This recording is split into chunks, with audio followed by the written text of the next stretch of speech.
Welcome, everybody. Welcome to NBC. I hope you warmed up by now. Sorry we didn't have hot coffee for you.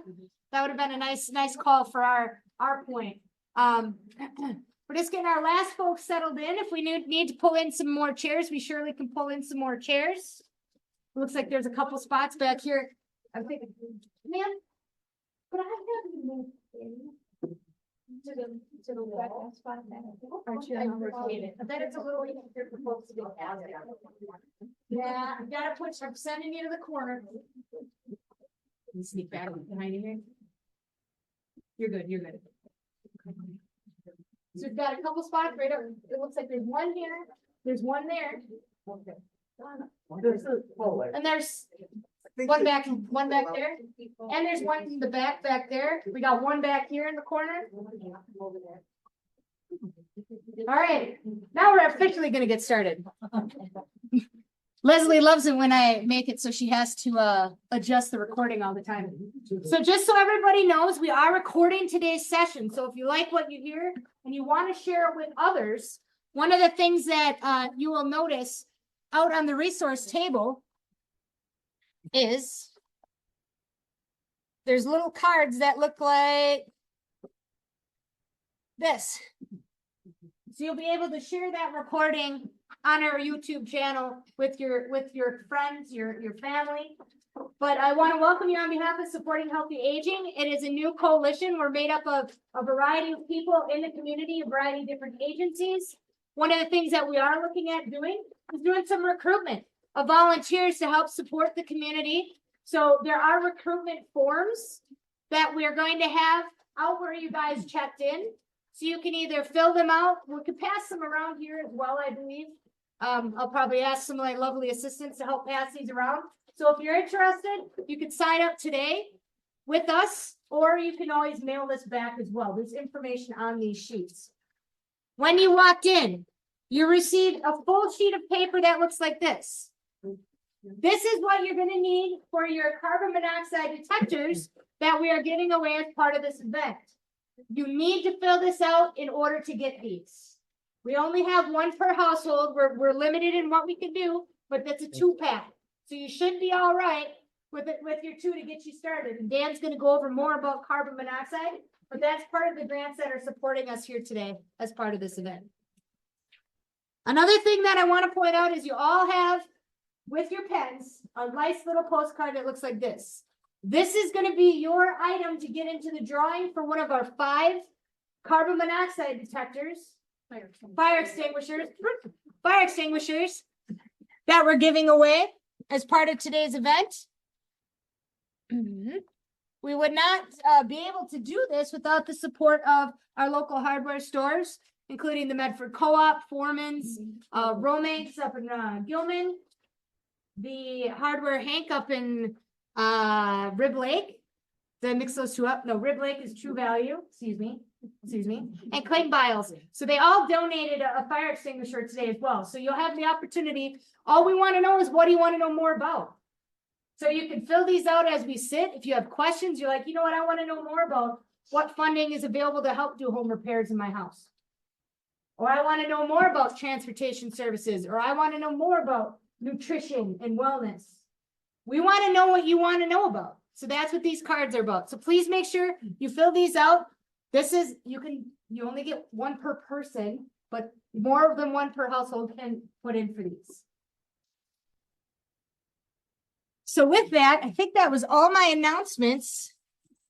So again, I want to thank Midstate Independent Living Choices. Alex is here to talk of the majority of our program. We've got Dan Gellert from the Emergency Management Department. We've got Gail going to talk from Commission on Aging. I want to recognize the radio station, as well as the Neighbor to Neighbor of Taylor County coalition or nonprofit as well, which we'll go over a little bit of that. So don't forget to grab stuff from that resource table, grab some swag. It'll be there when you're done as well. Already mentioned this, the volunteer form. This is going to be important as we move forward. One other quick announcement, because we're not going to do anything formally with the health department today, but I do want to point out 2 things. We have medication disposal bags out there for anybody that has any meds in their home that they need to get rid of. There is one medication drop-off in Taylor County. It's at Aspirus Pharmacy. But these are something that you can use in your own home. So if you have questions about that, we're going to have them out there. And we also are going to have them for pickup at the health department. And we're going to help distribute them through our partners. And then the last thing from the health department is if you haven't tested your home for radon, we do have radon test kits here for purchase. We have the short-term tests, which are just looking at days, 3 days, 3-day tests. They're $20. It's either going to be cash or check. Otherwise, you can come to the health department and purchase them there with cash, check, credit card, or we have long-term ones, which they actually test for a month. So we're not going to talk specifically about radon today, but there is information out here. And at the end, if you want to purchase one of those kits, you can get one of those kits. All right. And that's Dan's stuff. So we will have him put that aside. So we are not mic'd up in here, but we will do our best to make sure that you guys can hear. Oh, wrong one. My bad. I can talk about that stuff. Yeah, Alex is like, I'll take emergency preparedness. Dan can do the other one. Sure. Well, you can switch for. All right, so I'm going to turn it over to Alex. Okay. Good morning. Sorry. Geez Louise. Shoot. I had it in my hand and I was talking with it. So Rihanna's got the other one over there. So this is our sign-in sheet. What I'm asking you to do is find your name, put a little check mark next to it, and add the ages of people in your household. It helps us with our grants and our funding to know who's here today. So I'm going to pass this around. We're going to weave it and weave it and weave it. At some point, it's probably going to end up up here or up on this side, and there'll be another sheet getting passed around on that side. Okay, so at some point I'm going to ask where this ended up going. But if you did not call me ahead of time, the very last page is where you can write your information in. Okay, great, thank you. Okay, Alex, I'm done. Okay. Good morning, everybody. How's everybody? Good. I am somewhat limited in my availability to walk and interact with you guys. Normally I try to be in the middle of the room and be able to speak to everybody, but with us recording, we got the camera in the back there, so I'm kind of limited to I this can put you space in the here. middle if you want to be in the middle. We will be fine. All right. So my name is Alex. I am from Midstate Independent Living Choices. My role there is I'm the Independent Living Department Manager. So I've been with Milk for 4 years. I started out as an independent living consultant, and my area of focus was our assistive technology loan and demonstration program, as well as doing some of our home modification assessments and ADA compliance assessments. I'm going to take a few minutes just to talk to you about what our agency is and what we do more fully, and then the vast majority of the time we'll be talking about various home modifications, different pieces of assistive technology that you could use to be safer within your own home. This is by far no means an all-encompassing list. I'm trying to shove about 3 years worth of knowledge into 45 minutes. So if you have any questions after I'm done speaking, I'll be here. So please feel free to stop by and ask me anything that you have specific to your situation. Or if you have a question about something I did not cover, feel free to come find me. Otherwise, my card is out on our resource table, so feel free to take any of our brochures there, my card, so you can get a contact with me about anything later. Sound good? Beautiful.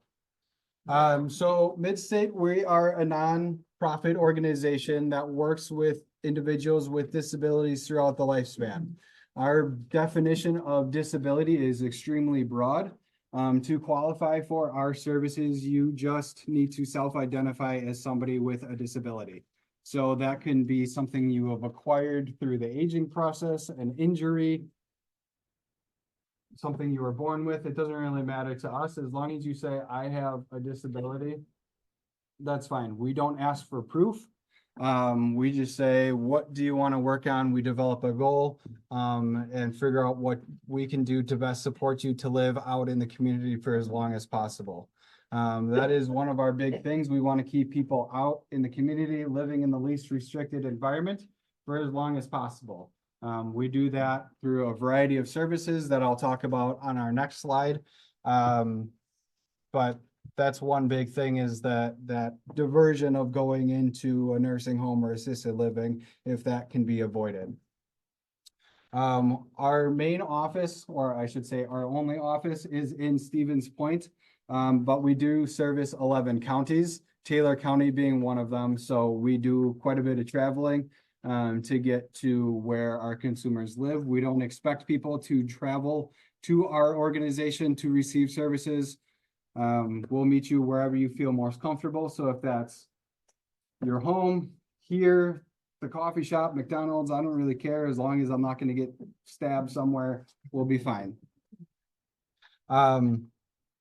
One cool thing about our organization is that 51% of our staff and our board are comprised of individuals with disabilities. So it's people with disabilities providing services to people with disabilities. We offer 5 core services. We get funds from state and federal programs to provide these services. Our first is information and referral. It's not first on the list, but that's the one I like to talk about first. Pretend I'm not here. Okay.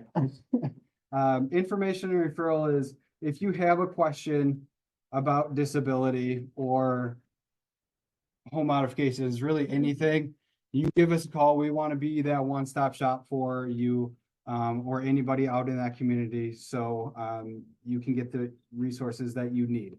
If we cannot help you with one of our services, we will direct you to the Human Health Services Department, the ADRC, anywhere that can assist you in whatever you're looking for. This is the only service that is available to anybody in the community, family members, friends, service providers, the individual with disability themselves, everybody. The rest of the services are directed towards the individual with a disability themselves, since that's what we're receiving our grants for. The first one being independent living skills training. So if somebody does not have the skills to live independently, typically those come around cooking skills, cleaning skills, general household management, that kind of stuff. We'll go and teach those skills. Advocacy. So we will teach individuals how to advocate for themselves, what their rights are as somebody with a disability, if they're being discriminated upon, what steps you might take to overcome that or fight for yourself. We also do systematic advocacy. So we meet with our state representatives and legislature a few times a year, and we discuss what is important to the people that we serve, as well as any issues that are pertinent to our agency and the independent living movement as a whole. Peer support, this takes a couple different approaches.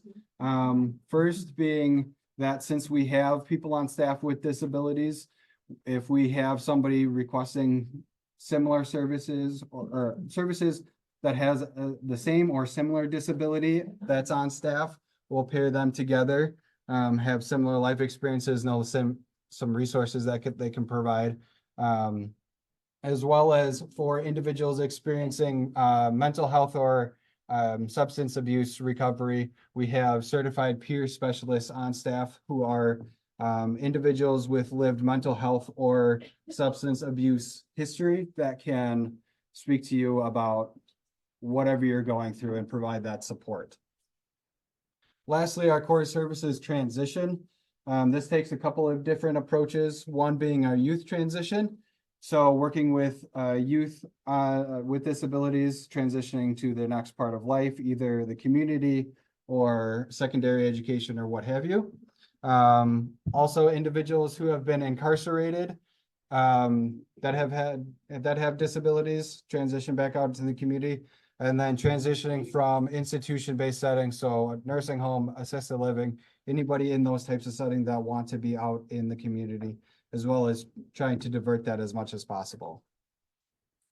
We do offer a vast majority of other different services, such as our assistive technology loan and demonstration program, community education, which is what I'm doing today, and a whole slew of other things. So I'm going to only talk about a few that is important to today's talk, but we do offer quite a bit more than what I am providing. We do accessibility assessments, so these take a couple of different approaches for us. We can do some formalized assessment, which we contract with long-term care providers. So if you're enrolled in an IRIS program, or you have a case manager through Lakeland or Inclusa or what have you, one of those types of services, we'll go into the home, assess what your barrier to the home may be. We'll write up a report indicating what our recommendations are to overcome that barrier. And then we submit that so you can have a state program provide funding for those modifications. We do basically the same thing as an informal, we just don't get paid for it. And we don't write up a report. So we'll still come into your home. We'll take a look at what barriers you might be experiencing, provide you with some suggestions on how to overcome those barriers, and then provide you resources if you would like. Otherwise, it's kind of up to you to do whatever you want with that information. We then lastly do ADA compliance assessments. So we have, we'll go out to local businesses or municipalities. The last election, or the last presidential election, I should say, we were up here in Taylor County doing poll place assessments. So on polling day, we were quite literally driving around all day doing assessments of the different polling sites to make sure that they were accessible. So things like that. So if you ever encounter a space within Taylor County or wherever you go in the state and it is not accessible to you, you can let us know, and then we can reach out to that business or organization and offer something like that, of making sure that they know how to become compliant, and let them know people in their community are looking for their services. Our assistive technology loan and demonstration program. So we have a variety of different equipment that you can try before you go out and buy your own. Make sure it works for you. Or if you have a need for a short-term accommodation, so you have a surgery, you only need a wheelchair for a couple of weeks while you recover, you can borrow one of ours, so you don't have to go and buy a $400 wheelchair that you'll use 3 times. These are meant to be short-term loans, so a couple weeks to up to 45 days. We understand if you get setbacks in recovery or you need it longer, because insurance is taking 5 years to get your stuff, because we all know how insurance works. We're not going to leave you without it as best that we can. We are a partner of the Wisconsin Assistive Technology Program. It is called WisTech. So every state in the country has federal funds for their own assistive technology program.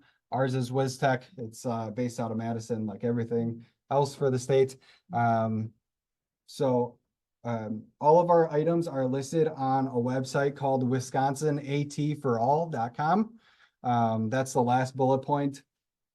And you can see what is listed in our program. We have everything from wheelchairs, walkers, commodes, bath chairs, shower chairs, dressing aids, kitchen, eating utensils, adapted phones.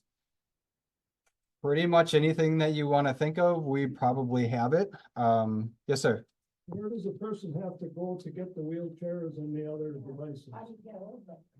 So if you want to borrow it from us, you would just call us and we would set up a time to bring that device out to you.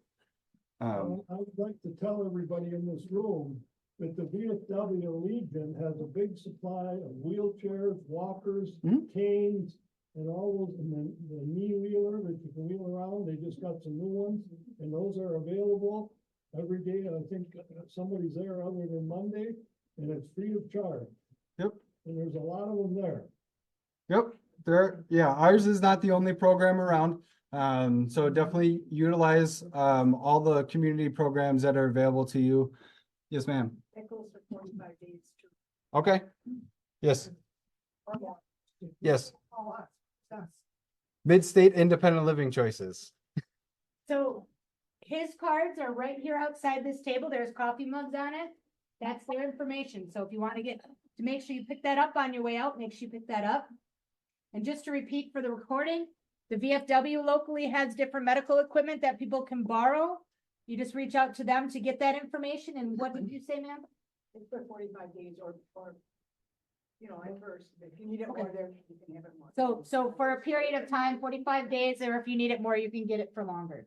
Perfect. And I'll just, while we're in the point, there's also in Wausau, and I'm totally blanking on the place. It's called the Good News Project. Good News Project. Thank you. Good News Project also has different medical equipment as well. So this may be something to put on your little cards, what you want to learn more about. Back to Alex.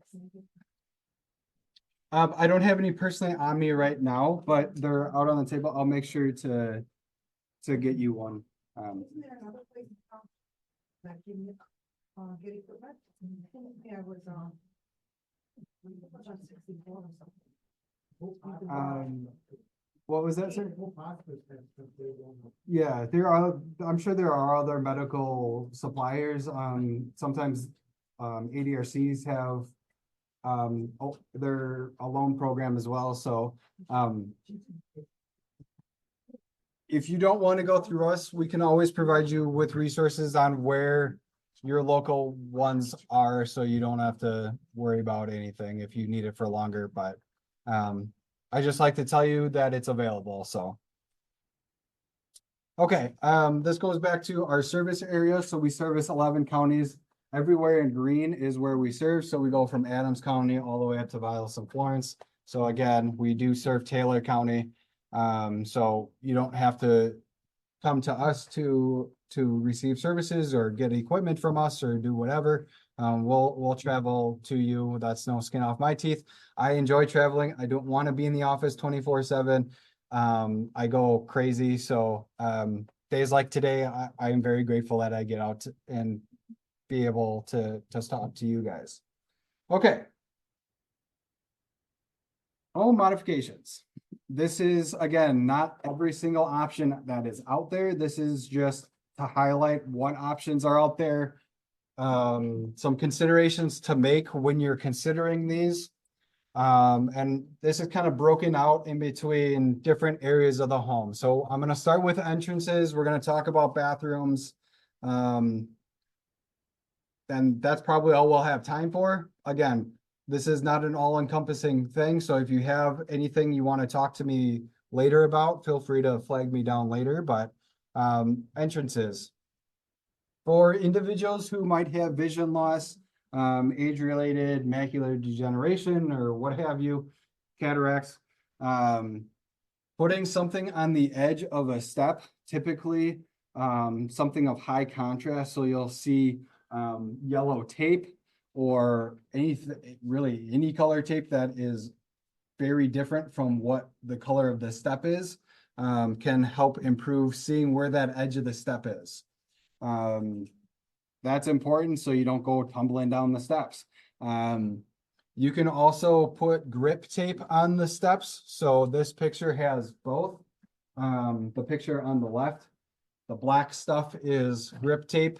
It's just a rough tape, kind of like sandpaper, that you can put on the step just to give you some more traction. It's really great in the winter. Put it on like wooden steps. So because wood kind of gets a little slippery if you don't treat it very well. That helps reduce the risk of falls down the steps. And then the yellow strip is just to be able to see the edge of the step better. Yes. And that won't come off with no shoveling and so forth? It will eventually, but it's not going to come off at the first scrape. It'll last some time. And then does that come off when you take it off then to replace it? With some effort, yeah, you'd probably have to scrape it pretty good because it's an adhesive. So it's more or less like you're gluing it to the surface. So will it come off? Yeah. it won't come off easily. That's kind of the point of it. But yeah, eventually it would come off. So where do you get that? You can go to really any home improvement store, Home Depot, Lowe's, Menards, hardware store. They'll all have it. Usually, it's in by like the paint or the tape section of that store. But you can always just ask, a worker there, but really any hardware store or online. Everything's online these days. Lighting on a step can also be beneficial. So if you're not incorporating, these are incorporated within the baseboard of the step, but you don't have to put it there. You can line your pathway with lights just to make sure that you have enough light. Now that we're in our fun daylight savings mode and it gets dark at 4 o'clock, added light when you're coming home from somewhere or the grocery store or what have you. Or if you go on walks in the morning or at night when it's dark, just knowing where your pathway is, especially if you have some vision difficulties, that just aids in being able to see the steps a little bit better.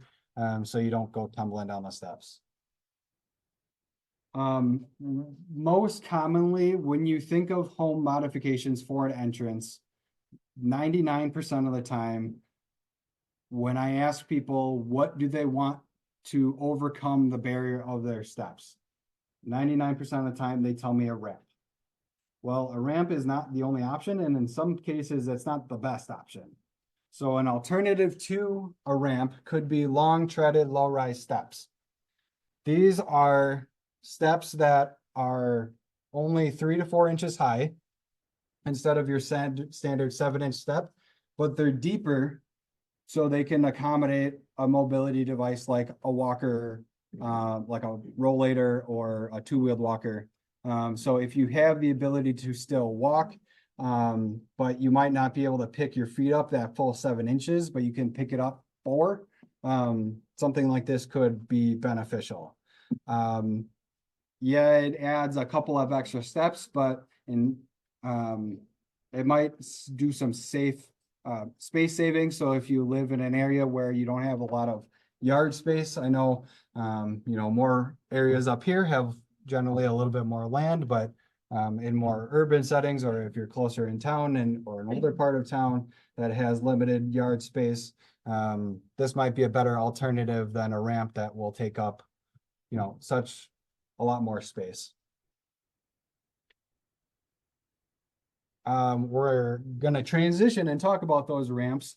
There are a whole slew of types of ramps.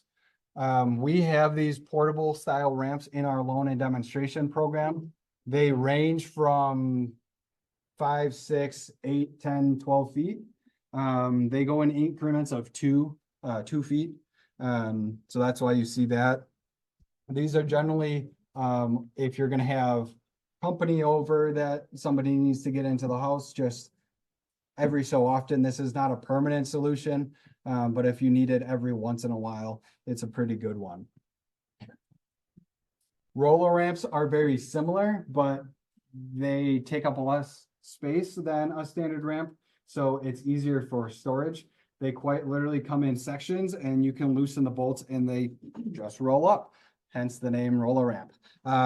So this is a little bit nicer than the previous ramp where it's more flat and there's not a lot of places for water to drain out of.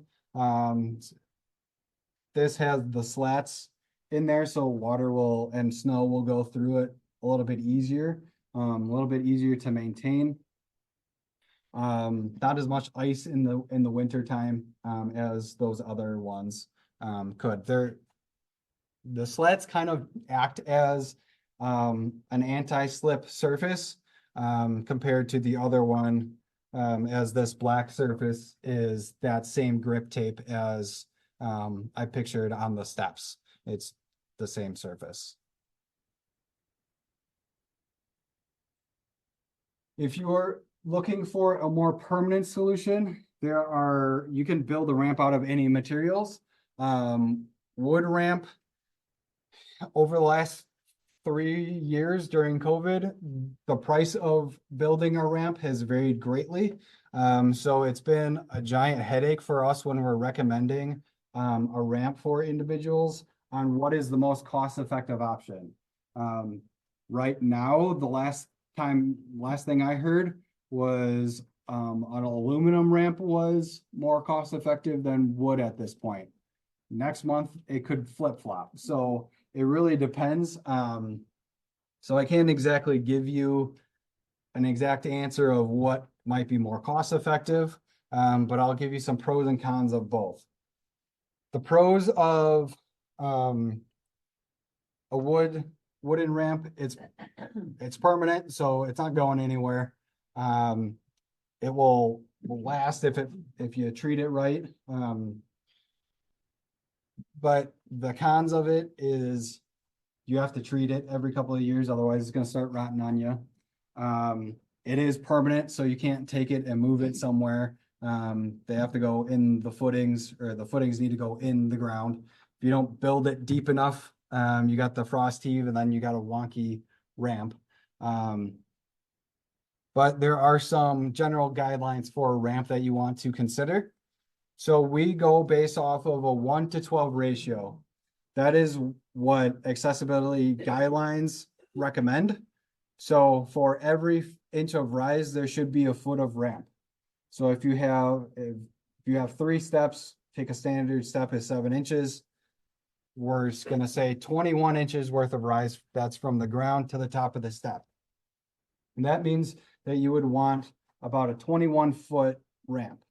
That is something that you can do independently. You won't strain yourself too much on the slope. That's about a 4.8 degree slope, for those that want to know that information. You can go steeper if you are using a powered wheelchair or a powered scooter. You can go a little bit steeper because you're not actually self-propelling, a little bit easier. As well as if you are using caregiver assistance. So if somebody is pushing you up the ramp, you can go slightly steeper, but you don't want to go too steep because then the person's not getting you up the ramp. That's, the steepest that you would ever want to go is a 2:12 or a 1:6 ratio. So again, if you have, for simple math, if you have 12 inches worth of rise, the max you can go is 24. If you have a 12-foot ramp, the max rise you can go is 24 inches. If that makes sense. Residential places do not follow the ADA. ADA is for businesses and community-based settings. Your private home doesn't need to follow that, but it does need to follow Wisconsin Building Code. So Wisconsin Building Code is very similar to what is written in the ADA, so they're gonna follow the same thing of the 1:12 ratio and all that fun stuff. Offhand, I do not condone this. If you build it yourself, you can build whatever you want. But those are the generally guidelines that we recommend. You want to make sure that there's railings on both sides, that there are the slats on there that help provide, so like little kids can't go rolling underneath there. You don't go rolling underneath there.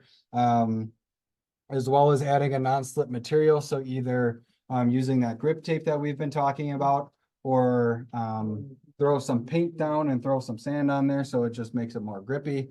Really anything you want to do, you can. So at the top, at the bottom, and wherever it changes directions, you want a landing. It makes it easier for people to get on and off the ramp and have enough turning space while they're utilizing the ramp.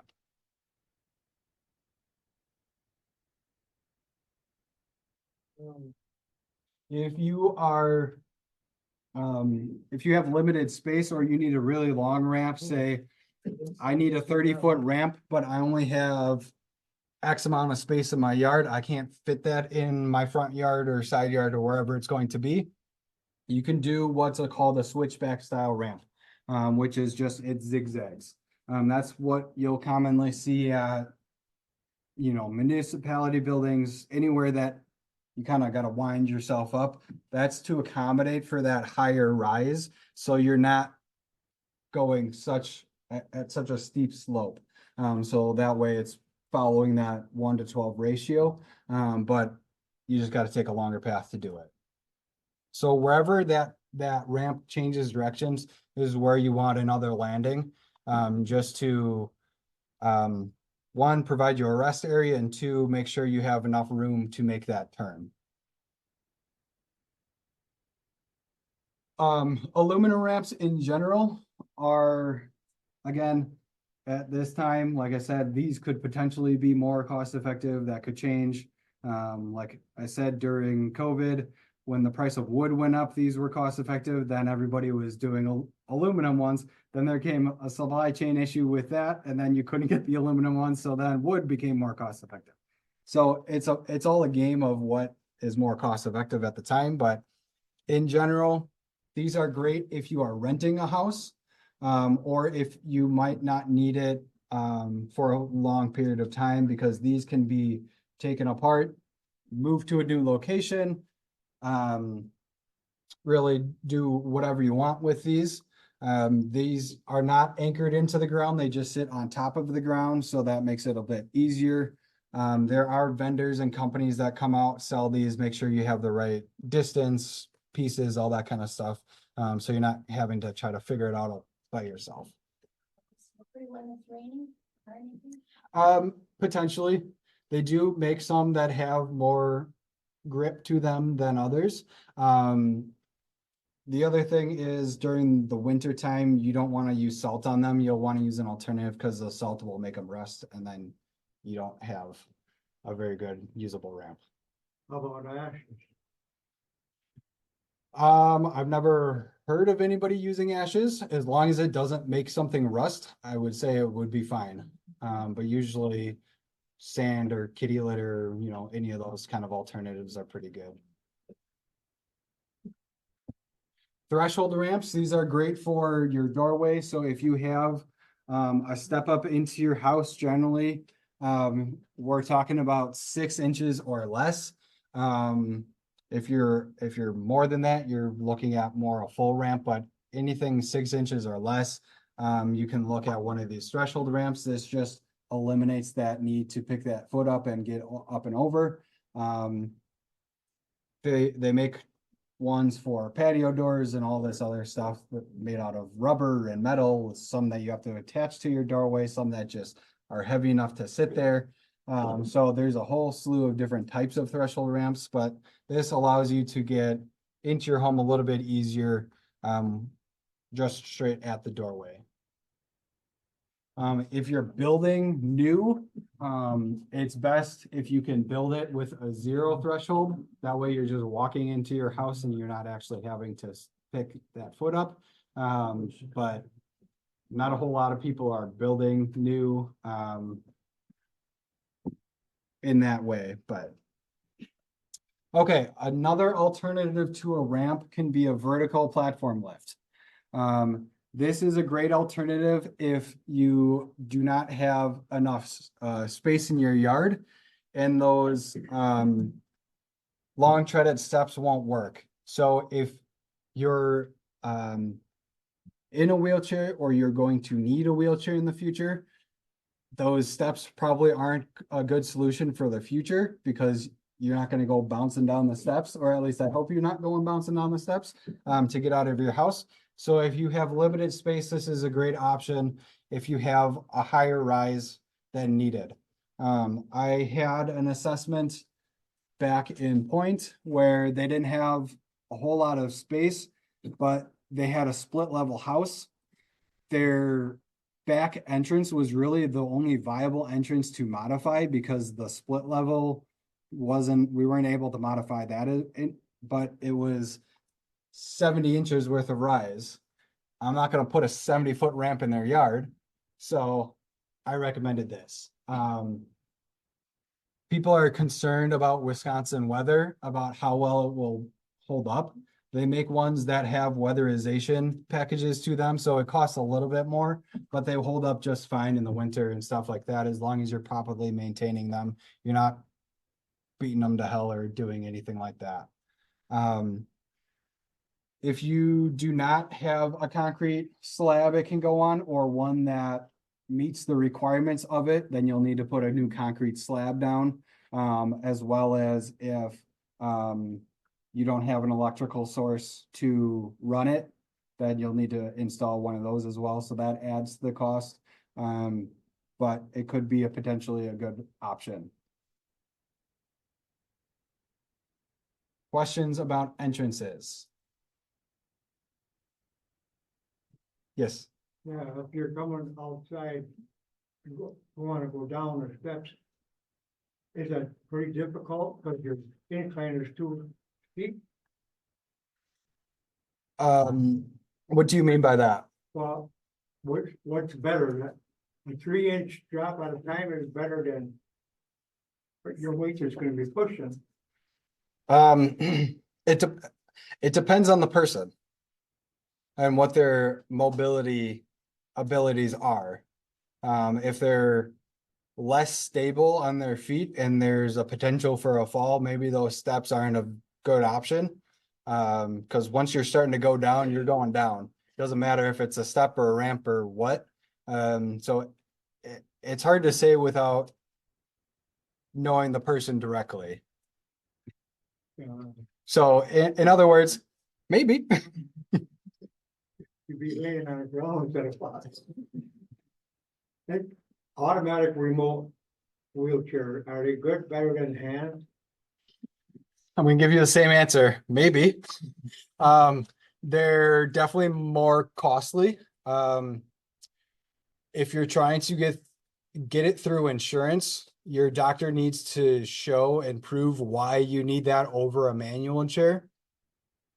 If you have issues with your shoulders or strength, with being able to push a manual chair, because that is obviously more effort than pushing around a joystick. That could be a potential reason. But there needs to be proof through insurance to say, like, I can't physically push a chair. A manual chair is obviously more cost effective. Those are ranging from $150 to $1,000. Those power wheelchairs were probably starting at $1,000 and going up to 10,000. So again, depending on the person and what their needs are, it all depends. Any other questions at this time? Beautiful. Bathrooms. Some easy low cost options are shower chairs. So just like a standard chair, this is something that you sit down on if you have some balance issues, or if you're unable to stand for a long period of time. Maybe the steam in the shower makes you breathe with more difficulty, or you got COPD or something. This just provides you an option to sit while you're doing your stuff to make you feel a little bit safer. There are we'll get to it. There are alternatives to, if you still want to get into your bathtub. Sometimes we hear from people that they don't want us to take away their bathtub. The vast majority of the time, we are recommending a shower to replace a bathtub. But if you don't want to get rid of your bath for therapeutic purposes, you just like it, these can be alternatives to be able to get into the bath safely.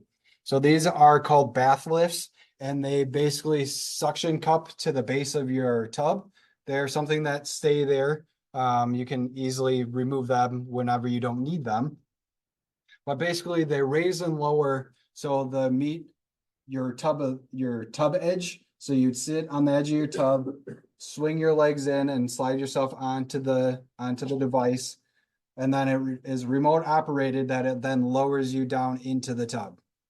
When you're ready to get out, you just go the opposite way. It raises you back up and you swing your legs out again. Again, it might be easier, safer than trying to lower yourself if you have shoulder issues or anything like that. Also, when you're wet and slippery, when you don't have things to hold on to, that makes it more difficult. So if you're somebody that doesn't want to get rid of their bathtub, this could be an alternative if you're having difficulties with getting down into the tub. If you're doing showers and you can't lift your feet up and over the edge of the tub, then we can look at what's called transfer benches. There are two different types. There's this type where you would slide yourself. So the picture on the far left, it half sits in the tub, it half sits out. So you would sit on the edge of the tub or on the edge of the seat, slide yourself over, pick your legs up and over, and then you just sit and shower. The alternative is a sliding transfer bench. So this is generally better for individuals who might need caregiver assistance. This is easier on the caregiver. Again, it half sits in, half sits out. You sit down on the chair, but then the chair piece slides, and then you just pick your legs up and over. There are some options that clamp to the side of the tub. So we've been in homes that were built in the 1800s, and they have a bathroom that I can sit and touch both hands to the walls. This might be a good option for those that have limited space or their toilet is right next to the tub and they can't accommodate that space. It basically works the same way, but it clamps to the side of the tub instead of half sitting in, half sitting out. If you do progress to the need of a rolling shower chair, again, this usually requires some sort of caregiver assistance, that type of level, but you can be transferred into one of these devices, be brought directly into the shower so you can receive your care that way. Showers. When we talk about walk-in showers, we don't really use walk-in shower because it's not descriptive enough. When somebody asks for a walk-in shower, we always ask, well, what do you mean by that? There are two different types that we talk about. One is a low threshold shower, which is, it still has a couple of inch step up into the shower, or that's what's pictured on the right. Otherwise, we're talking about a barrier-free shower, which you just step into. It has no step up. It's just flat with the ground. People ask about water retention for the barrier-free showers. So you're not obviously getting water everywhere on your floor and making sure it stays within the shower space. If we are recommending a barrier-free shower, we are also recommending a collapsible water dam.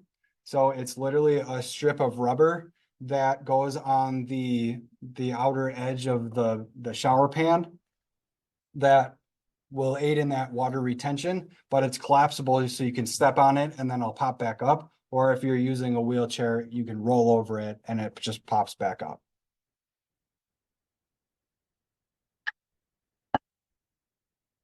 If you don't have space within your bathroom to put in a shower, this is commonly seen for individuals that might have some sort of behaviors around water, like intellectual disability or any types of those individuals, that they like splash water. We can create what's called a wet room where everything can get wet. So it doesn't really matter. Usually these are tiled. You just tile your entire bathroom or whatever material that's waterproof. You can then just tile up, or I keep saying tile, but you can make your entire bathroom basically waterproof. So if you have that need, or if you need caregiver assistance, this makes it a little bit easier, opens up more space within the bathroom to allow for that assistance to be made easier. Grab bars for the showers, or I guess in general, we recommend at least 2 grab bars within the shower, just for safety and reducing the risk of falls. You can get shower head, a grab bar that has a handheld shower wand kind of combo. Just be careful because not all of them are rated as grab bars. So you want to make sure that you're getting one that's rated as a grab bar, and so you're not pulling it out of the wall. If you have these, take these out of your house and throw them as far as you can. This is my PSA to everybody. Please get rid of these. These are the bane of our existence. I think they should be illegal to sell. Basically, any grab bar that you install, please make sure you are installing ones that screw into the wall. They will not fall off the wall randomly, and they actually provide you support. I have been on assessments where one in specific, I walked into the bathroom, I walked to the shower where they had one of these. I literally touched the shower surround, not anywhere near the grab bar, and the thing fell off the wall. So imagine if you are putting your full weight onto that thing and it just rips off the wall, and now you going face first into the floor or into the side of your tub. So as my PSA, because I care about everybody in this room, please don't use suction cup grab bars. The other thing that we kind of talk about are walk-in bathtubs. You will see these geared towards individuals that are your age. You'll see commercials for them. They'll tell you how great they are. They can potentially be great. My wife's grandma has one. She uses it just fine.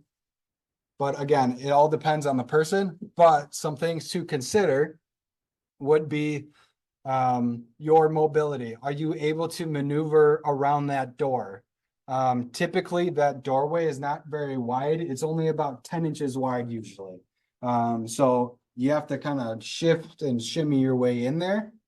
If you are going to use it to bathe, you have to get disrobed, sit there while it fills up, because it's not like a regular bathtub where you can just hop in. You have to open up a door. So unless you want to flood your house, you have to sit there, wait for it to fill up. Depending on how long that takes, that could take up to 10 minutes. Then you have to let it drain. You're now sitting there waiting for it to drain.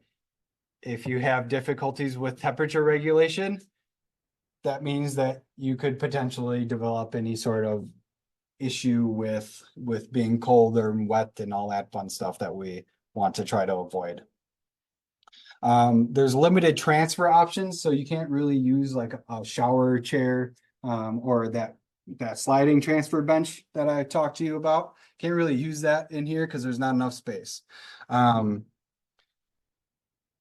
So those are some things we want to point out as well. Oh, one other thing, the point number one that I skipped over, is if you don't have a big enough water heater and you're using it as a tub to take a bath, if you don't have a big enough water heater to support all that extra water, you also have to add in a bigger water heater.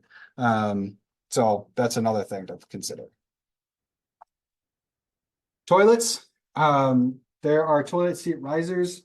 Often in older homes, we see toilets that are 15 inches tall. So from the ground to the toilet seat's about 15 inches.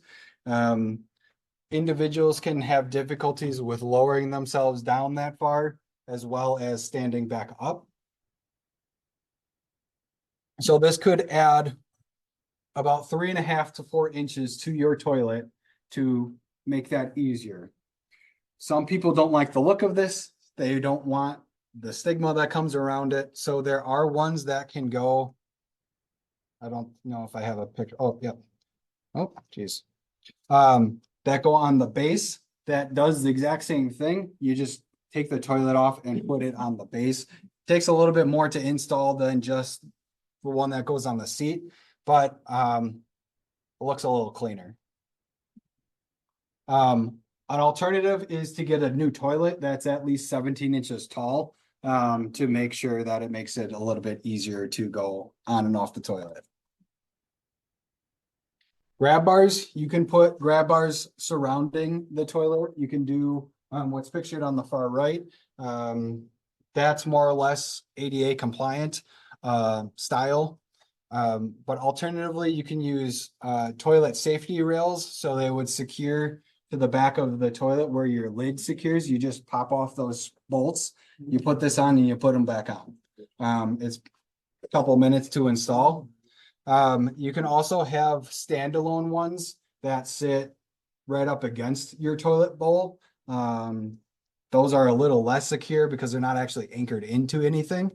And then if you have some space saving stuff or you need some more support, especially if you're on the long side by the sink here where there's no support, you can put what's called a swing down grab bar, which quite literally will fold up against the wall out of the way, but when you need to use it, then it swings down to provide you that support. There's grab bars for urinals. I don't think anybody's got a urinal in their house. But if you do, there's grab bars that you can put there. There's standard grab bars. Sinks. If you are using a mobility device, if you're using a wheelchair, there's a few different ways to approach a sink. You can either come from the front, which we call a frontal approach, or you come from the side where you got to reach over your side to access. If you need to get a wheelchair underneath a sink, then we are talking about looking at either a pedal steel sink where you can roll under, or something that's wall mounted so you can roll underneath that easier. Flooring, if you need to change flooring or what have you, generally carpeting is more difficult to roll a wheelchair on or a mobility device on. Generally, you want to install something that's slip resistant, that's waterproof, or water resistant. So the luxury vinyl that you can get in the stores now are all waterproof, pet proof, all those types of things are good things to consider. Questions? I can fly through stuff. Sorry. No. I hate to rush you, but Well, you looked at me, I'm just like, oh, time. I can't move it. It's not letting me move it. Oh. Okay. Other things to consider for falls prevention, yak tracks or anything else that goes on your shoe for winter would be a good option. Those are sold in hardware stores, sporting goods stores, Walmart, Menards, any of those. Typically you'll use those now for the winter time, just provide you a little bit more stability on the icy type of conditions. I think that's all one that I want to raise. Or if you have a fall, first off, we want to prevent it by taking some of these steps. But if you do have a fall, there are different devices that we can get. I'm not going to talk about the personal emergencies devices because you're going to talk about those later. So I won't take your thunder, but I will talk about the other device, which is the Razor M. There isn't a whole lot of devices out there that get you up off of the floor without having to call the fire department to get you up and off the floor. So if you are at this level, this device does require caregiver assistance. So somebody would need to be there to do this with you. But basically that chair gets built underneath you on the floor and then gets cranked up so that you get into a sitting position and then you can just stand up then.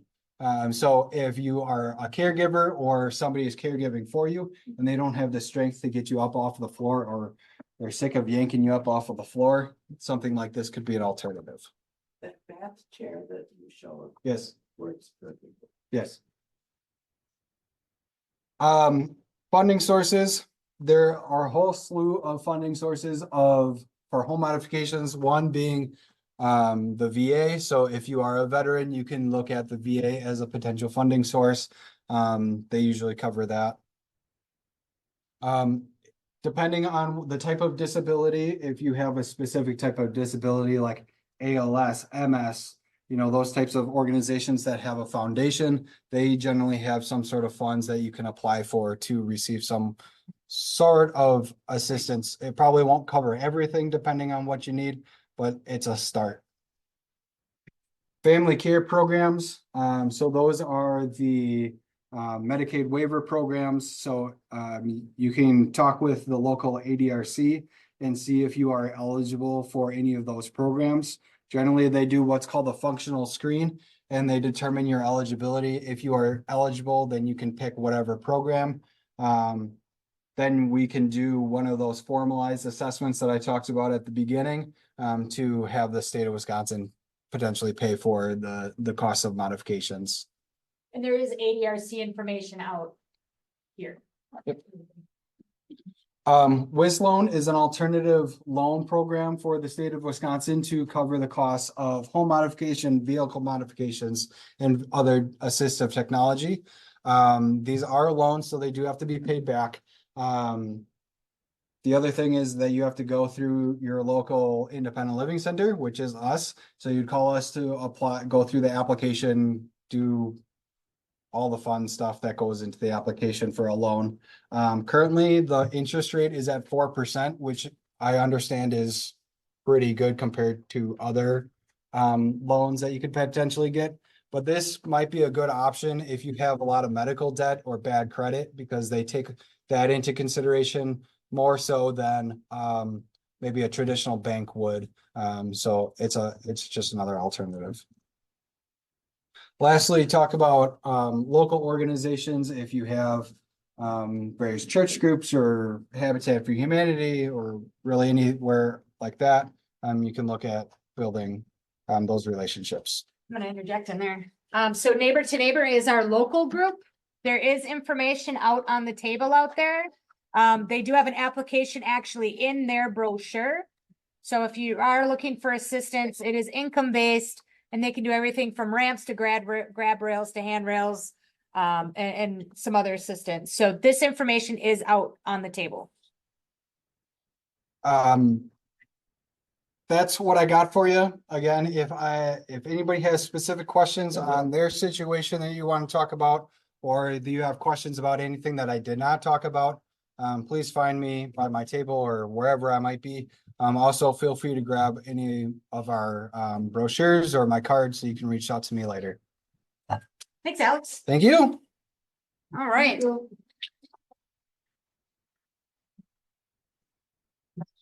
All right, so we're gonna transition over into Dan with our emergency management department. We are scheduled till 1:30. We do have, a couple other things. We might go a few minutes over, so we appreciate your patience. If you do, just quick reminder, make sure for each household to fill out that big slip.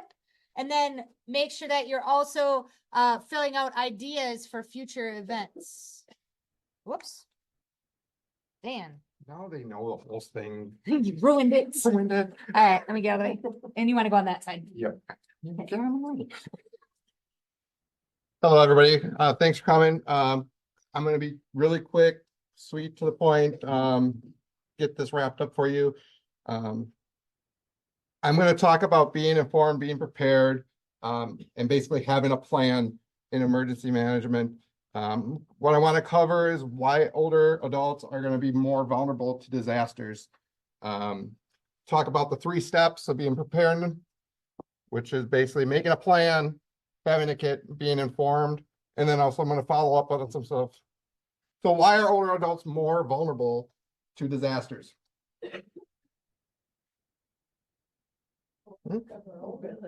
Mobility. What's some other ones? Slower. Okay, kind of hit on them right away. Older adults were less prepared. All right. We talk about that we have a higher rate of disasters following after the deaths, resulting following to them. 2 out of 3 seniors don't have an emergency plan. As we're getting older, we don't really know where we're going. If we have walkers, we're wheelchair bound. We have an evacuation. Can we go to that place? Can they handle you? Talk about mobility, sensory awareness, slower reaction time, chronic health concerns, conditions. So what kind of types of disasters do we see here in Wisconsin? What are we seeing here in Wisconsin? What, Ice. I'm sorry? Ice. Ice. Right there, number one. All right, ice winter storms. Last winter, we had our ice storms that came through, took out power in a lot of communities. All right. Some people weren't affected, some were affected for days. You know, do you have a plan for that? Do you have a generator? Do you have the needs to get to another place to stay warm? Other one after that becomes flooding. All right. Basements flood, can't stay in your house. May not even be your physical house, but could be your rivers overflowing, flash flooding, all that comes into effect with that.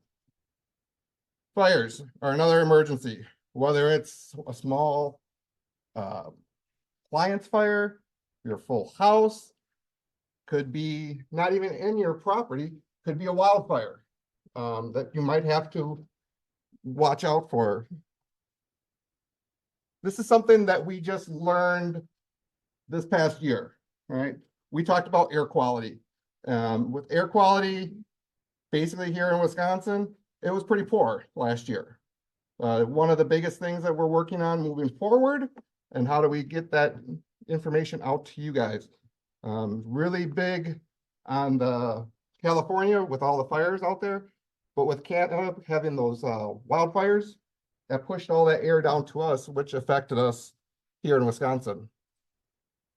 Evacuation, you know, how do you get out? You know, everybody, we need to leave your area. Where do we go? As us as responders and people that are hosting and telling you where to go, can we accommodate your needs? Is one of the biggest challenges that we are working with. So going back a little bit, some past disasters, we talk about Hurricane Katrina, right? 75% of those people who died following Hurricane Katrina were over 60 years old, right? Due to their limitations, their capabilities, that's were some of their causes. Going back to Hurricane Harvey, 80% older adults have now at least one chronic health condition requiring medication and medical equipment, right? We talk about the limitability. Are you going to be able to have a powered scooter moving around? A walker, something like that. Kind of have those plans, those ideas of what you can do. We talk about those evacuations. Here's a good one that we just talked about. During those wildfires, 200 evacuees were waiting. They had to be turned away because they couldn't have their needs met. People with wheelchairs, people with oxygen machines, people with mobility issues. So that's something that we're looking at in our plans, and how can we better serve you guys. Talking about record heat waves, you know, people not knowing what's coming. Media is really great at trying to push out that information to say, hey, it's a heat warning, heat advisory, stay inside, stay cool. You know, heed those warnings so that you don't become that person that needs help. So what are the benefits of being more prepared? Any ideas? Any? Huh?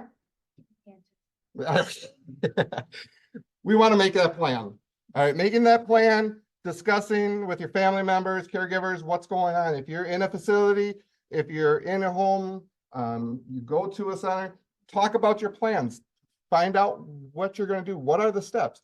We have a fire here. What are we going to do? How are we going to get out of this room? Knowing how to communicate, having that communication with an out-of-state, out-of-county area. So if they have an emergency here, everybody lives in Medford, who are you going to communicate to? How are you going to communicate? You know, use simple messaging. Evacuations, knowing those routes, how to get in, how to get out. if we have something and you rely on shared services or something like that to get you around, it's going to take a little bit of time to get to you. Having those informations available. Out on the table, I'll talk about our shelter in place brochure. Great information. I'll be glad to talk to you out at the table about this. Feel free to grab one, two, share with a friend. Step 2 would be making that kit. You make a kit for whatever you want, whether it's a medical kit, an evacuation kit, a kit for your cold weather in your car, whatever it may be. Those are steps of being prepared and getting in there. It's just a sample of a kit. When we talk about planning and preparing, you think about everything: food, water, waste, medications, what you're going to need to survive in an emergency. An emergency can be 24 hours, it can be 72 hours, can be 1 week, could be a month, whatever it may be. Knowing that what you're going to need to do and how you plan for it. Talking about your additional resources, oxygen, medication. All right, don't have the panic of shortness of toilet paper. You know, always have those things ahead of you that you're planning for. Being able to get to places in the stores where it may be. Being informed, being prepared. We talked about having a weather radio, getting emergency alerts via the news. You know, they're telling you breaking news alerts. Social media is one of the huge trending things that right now is out there. So we're getting those out to people. Wireless alerts. You can sign up. Taylor County, we do offer emergency alerts. Obviously, we can talk about this out at the table too. Please sign up. This is ways that we can push out information, you know, due to, say, an evacuation, a shelter in place. It's free of charge. We'd be happy to get you signed up for it. If you're not, you can also receive weather alerts. We did do some tweaking with that, so you're not going to get woken up at 2 in the morning to let you know that it's snowing outside, because most likely you knew that it was snowing. So we did some tweaking with that and got that fixed. All right, smoke alarms also being prepared. We partnered with American Red Cross that we are able to give out free smoke alarms to anybody that lives in Taylor County. We also work with around the southern part too, Clark County, with American Red Cross to give out free smoke alarms. We took them out, do a quick little fire education speech to you guys. We install it free of no charge.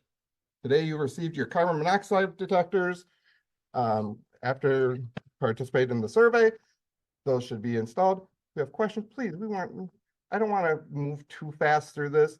There's a lot of things that we can talk about fire alarms, carbon monoxide detectors, fire extinguishers, you know, the acronym, and you know about the pass symbol. If you don't know how to operate one, if you can remember 4 steps, the word pass, you pull the pin, aim, squeeze the trigger, and sweep. But also remember, you don't have to be a hero. If it's too big for you, get out, call 911. Don't be a casualty of a fire. So, Before you move on from this, do these expire? yes, they do. So share.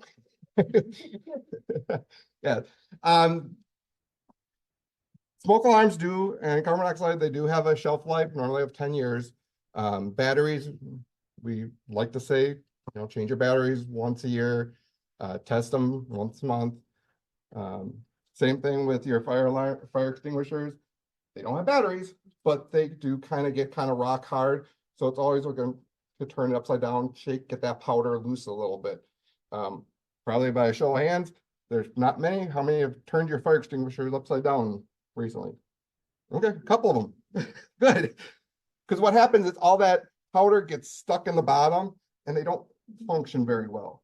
So if you shake them a little bit back and forth, it should be like a liquid powder in there, a foam. You want to make sure that that's moving. You don't have it, little tap of the hammer, to loosen that up, one of the things that you can, make sure that works. They could, it does get a little bit more costly on that one.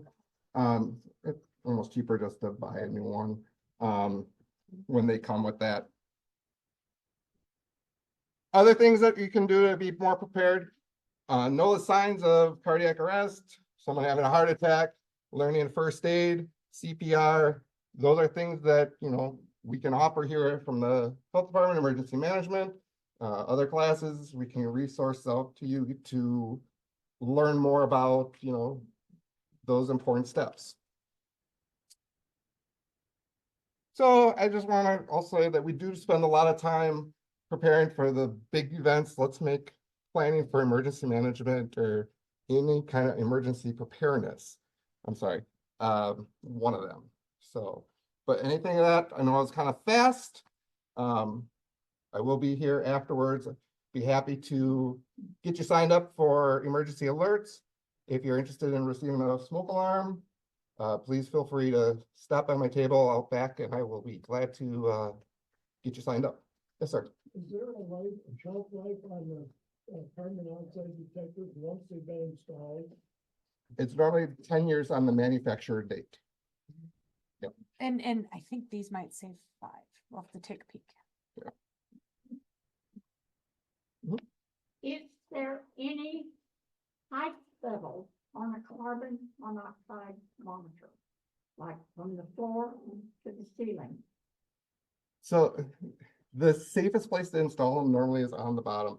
Carbon monoxide is a odorless gas and colorless, so you're not going to know it, and you're not going to smell it. So one of the important things about when you do install these, kind of want them to install down low, because obviously it's going to be heavier.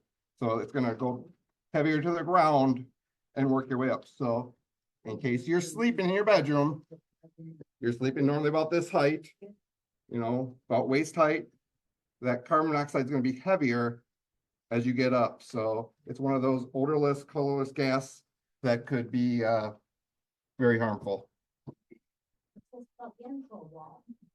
This is not, this is the one that will be installed to the wall. So I think it's 2 screws and it just attaches to the wall. Yep, we intentionally got selected ones that were battery operated because of, in many of our older homes especially, plugins are prime real estate. We want to make sure that this isn't a place where it can be open with airflow, be able to get air to it. And with a 2-layer home or 2-level home, like Dan said, you want to have one on each level, which is again why we did 2 of these. So they are battery operated. Like Dan said, if you're starting to feel any of those symptoms, which you guys all got the little cards for the symptoms, sudden flu-like illness, dizziness, headache, sleepiness, nausea, you start having a fluttering or heartbeat, maybe your lips start turning really cherry red or even unusually pale. So you have those symptoms. So pay attention to that.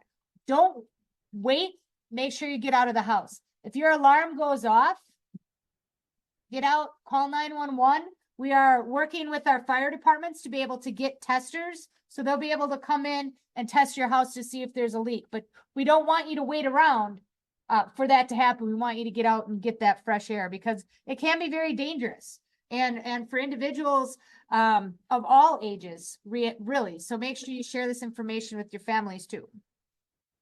Can it be set on a shelf or does it have to be screwed in where there's air all the way around? It could sit on a shelf, yes. If you weren't physically able to get it installed, as long as the batteries in it, it will give you a flashing light green, so like your smoke alarm would be able to operate. If you have a basement, the main floor, and an upstairs, which 2 floors would be the ones to put them on?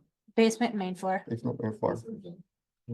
Yep, because it's going to come up. And typically when you look at carbon monoxide, it's really linked to those flame sources. So I know during the winter, some folks will like to be like, well, I'm gonna turn my oven on and open up my stove.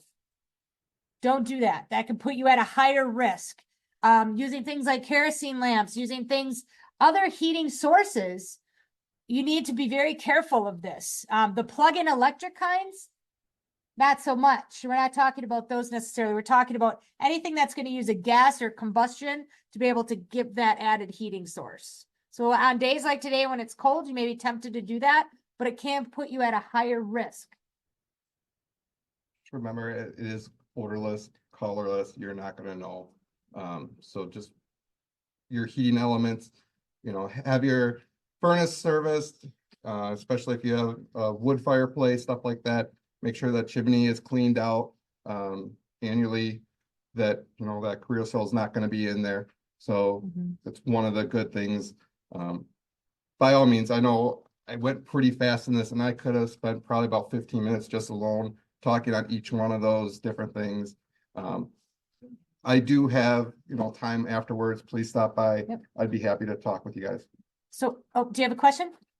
Gail, if you want to come on up and get ready. Currently, we do have 2 gas meters. You have to calibrate them each time we go out, so just get out of your house, wait till you get there. Takes some 5 minutes a meter to calibrate them. So by the time we get there, and that's all. You might get home and go to the neighbor's house. Just get out. And that's a good point. So like I said, the fire department does have those meters. They do need to be calibrated when they come out. That's part of your emergency plan. If you need to leave in the case of your carbon monoxide goes off, do you know where you're going to go? Please don't go into your garage with your car running. With the door shut. That's something I probably should mention right away. Please make sure that your car is not locked into your garage with your car running while you're waiting for somebody to come in and help you. I'm going to turn over to Gail quick. She's going to talk a little bit about Care Call, because this is one of those things that Alex mentioned as far as that assistance program. And yes, if you guys want to pass your little cards to pass them to the end this way. You guys are going to pass them this way. And we'll collect them. Hi, so my name is Gail. I am the Elder Benefit Specialist for the Commission on Aging. So I know some of you, but another program I also work with is the Care Call unit, Care Call program for the county. We have a contract with a company out of Ohio where we get equipment, and then they also monitor all of the equipment that we distribute out to the county residents that have request this service. So I have 2 different types of units. One of them, it looks like this, and this would hook up to a landline. So if you're in an area where you have poor cell service, this would be a unit that could work in your area. It comes with either a button on a bracelet, or we have a button on a necklace.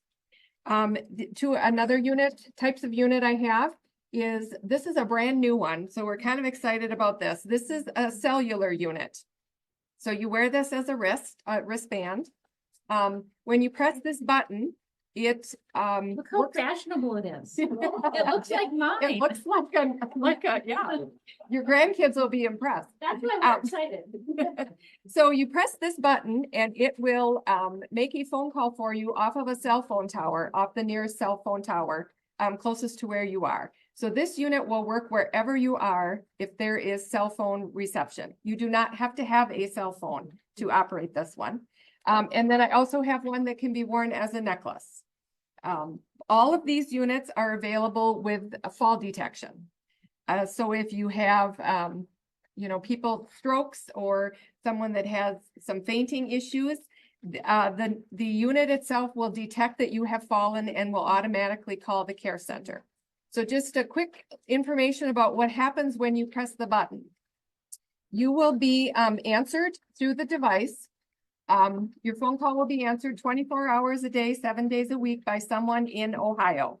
They will address you by name and they will ask you if you need help.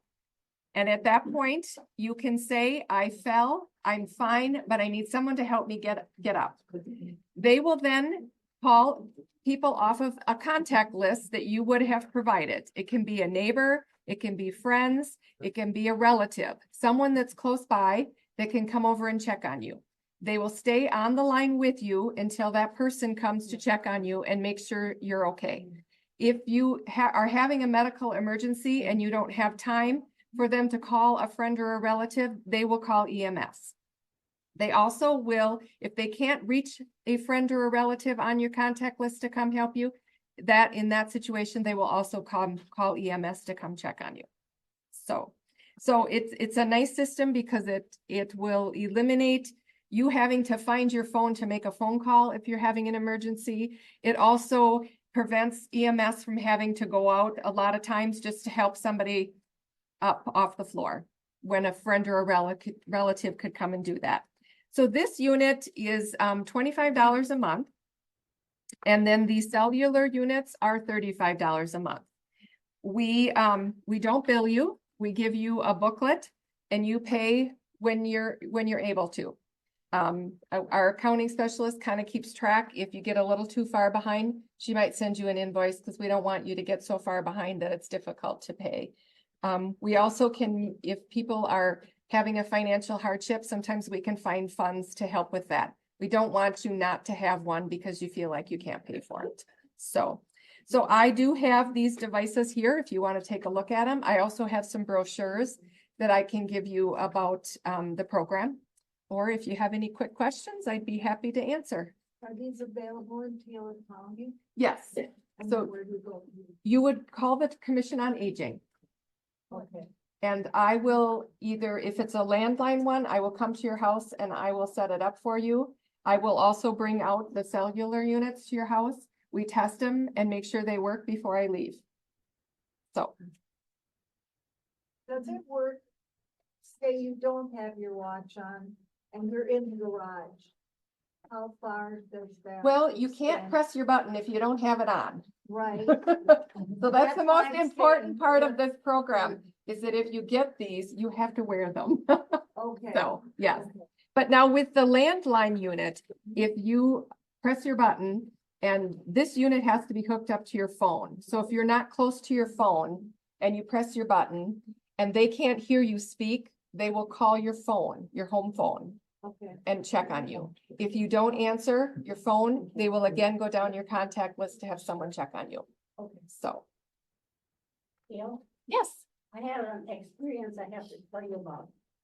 I have one of these alerts and I was out in the woods on my wheeler and I ran out of gas. What do? I pressed my button and she got me my son. Yes.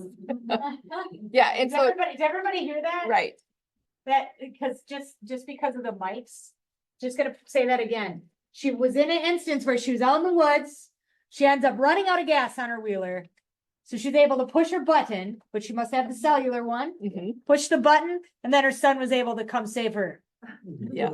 I mean, so there you go. Yes. It's And just an example. that- right.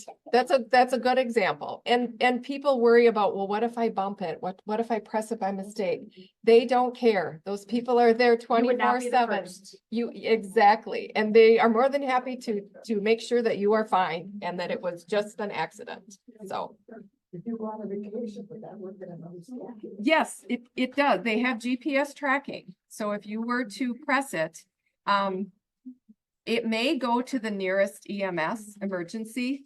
You know, it may do the 911 first. But they do verify where you are when you press the button. So it may be that they will call directly to the local EMS. So. Great question. Yeah. So I did put her information out on the tables out there. So if you haven't seen it, or if you want to get more information on that, thank you, Gail. Is there any other questions for the day today? Anything, like I said, anything that you wish you would have heard more about or learned more about? You know, those are all things that we want on those little cards. So if you need another card, you're like, oh, now I want to know more about this. You can always reach out to me at the health department as well. I'd be happy to connect you with that. So we've got a lot of still information outside. If you didn't get a chance to check it out, or you can check it out again,